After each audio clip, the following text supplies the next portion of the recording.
Thank you, Chairman, and thank you, Secretary Blinken, of coming before the committee voluntarily and providing your perspective and helping address the questions of the committee. As you know, I served multiple combat tours in Afghanistan, and like the tens of thousands of Americans that did, we left pieces of our heart behind in that country. And even though the military chapter and the diplomatic chapter are largely closed, although there are still issues that are in America's interest, those of us who served in combat roles with the Afghans feel a special obligation to make sure that we are protecting those friends and those folks who, in many cases, saved our lives. I mean, there's a lot of Americans, and I know you know this well, Secretary. We've had these conversations, and I know this is a sentiment that you share very deeply as well. I mean, these are people who, at great personal risk to them and their families, took on jobs that helped bring Americans home. And the story of that is not a finished story.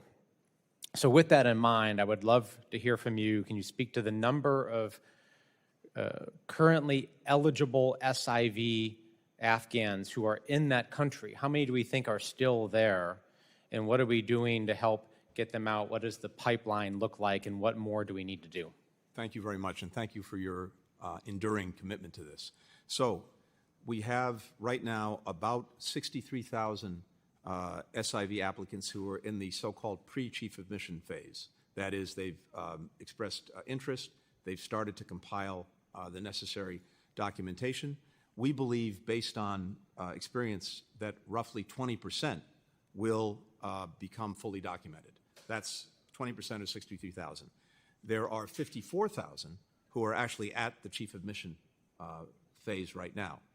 Again, based on our analysis, we believe roughly 35% of those will likely be approved because, as you know, unfortunately, many people wash out either because they simply don't qualify or because of documentation issues, which we've tried to remedy over the last couple of years. Finally, we have right now 10,000 who have chief of mission approval. The only thing they're waiting for is their interview, which they need to do out of country.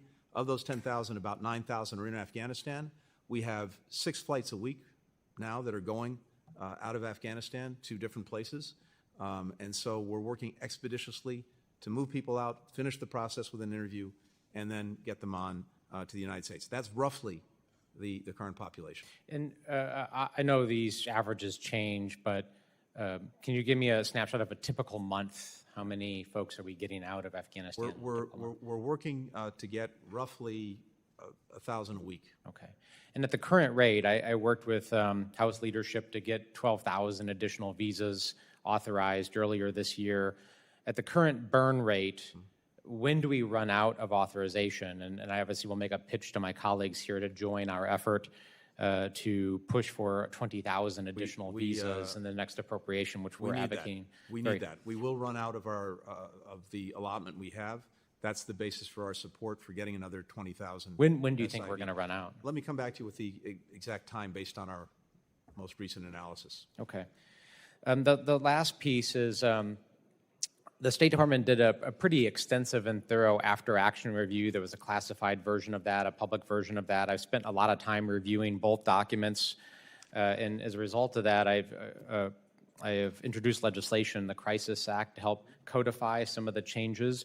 Can you just tell us very briefly, what are some of the reforms and changes you've made within the department to, ensure that the problems and the shortfalls that we experienced in the withdrawal, we're learning from those lessons and we're ensuring that we're fixing things going forward? Yeah. And very briefly, and much of this is in the report, including the unclassified version, we now have a common operating picture that we didn't have before, where we're fusing all of the information that we need in a crisis, whether it's cables, whether it's open source, whether it's intelligence. We now have what we didn't have before, which is a modern operations center, so that we can surge resources, stand up a task force immediately, bring in the other agencies to do that. We now have what we didn't have before, which is a streamlined cloud-based system to track all of our engagements with American citizens, to make sure we're not duplicating, to make sure that we're in near real-time communication with them. We're working to better utilize our own personnel. We've stood up a 100-person roster of Rapid Response Corps. People sign up for 6 months. That means that they're ready on a moment's notice to become part of a task force. They get training throughout that period on what they'll need to know if there's an emergency. We've stood that up. I see my time is up. I'm happy to go over. I'm just trying to make sure you stay on schedule for your Thank you, flight. Mr. Chairman. Yeah. Your flight to the Middle East. I don't want you to miss that. Appreciate that, Secretary. Thank you, Chairman. I yield back. Gentleman's time has expired. Mr. Green is recognized. Thank you, Mr. Chairman, and thank you for your leadership on investigating this. I'm over here, Secretary. Thank you.